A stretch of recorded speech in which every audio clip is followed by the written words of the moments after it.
Here now with more, the ranking member of the House Oversight Committee, soon to be chairman, James Comer from Kentucky. Thanks so much for joining us, Congressman.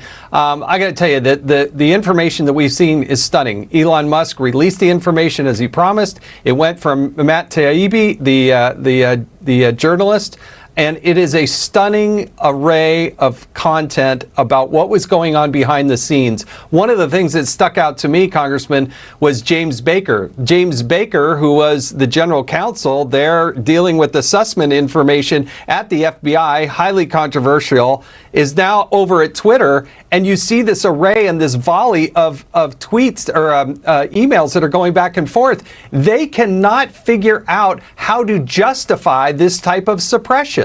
So I guess the question is, what can Congress, what can the Oversight Committee do, and where are they going to go next with this?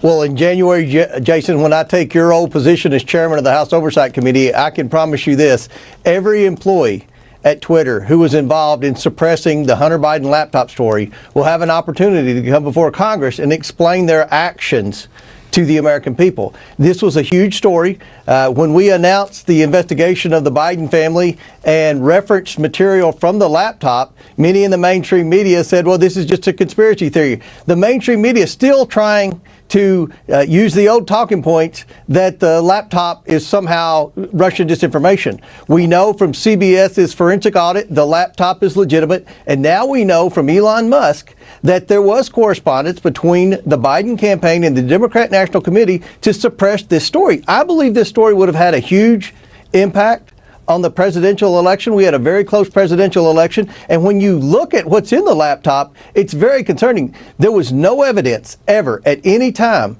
that the laptop story wasn't legitimate. The New York Post did a great job. I'm glad they're being vindicated, but this story is just beginning, Jason, because we're going to have every single person at Twitter that was involved in this in front of the House Oversight Committee as soon as possible.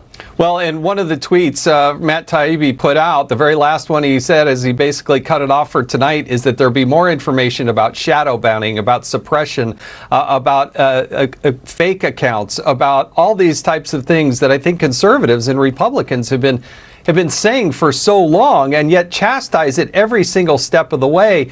And this really is election interference. When you're talking about public officials who cannot get out information that is and ends up being totally true without any adjudication along the way. At one point, Kayleigh McEnany, who now works with Fox News, but at the time was the press secretary for the President of the United States, on her personal account tries to send out this story that it appears in the New York Post, and they shut it off. They wouldn't let it be done. They used tools in their repertoire that they use normally for child pornography to not allow her to share the story.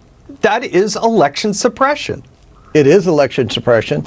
And Twitter needs to be held accountable. Thank goodness for Elon Musk. I knew when Elon Musk bought the company that this was going to be a positive thing in the notion of free speech, because we knew that the Democrat National Committee was communicating with Twitter. We knew the Biden campaign was communicating with Twitter. That's why in April of this year, we on the House Oversight Committee requested that Twitter preserve all documents and correspondence between Twitter executives and the Democrat National Committee and the Biden campaign with respect to the Hunter Biden laptop story. This story, as I said earlier, Jason, it's only going to continue to grow because of what the contents are. The contents show that Joe Biden knew darn well what his family was involved in, and they were influence peddling with our adversaries around the world. The fact that the mainstream media has forever tried to say this is Russian disinformation is another black eye for the mainstream media. They're going to have to accept that they made a huge mistake,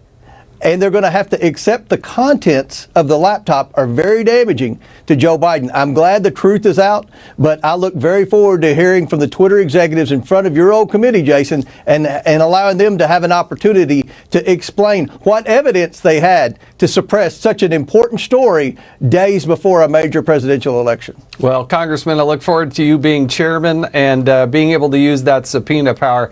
Thank you for joining us tonight on Hannity.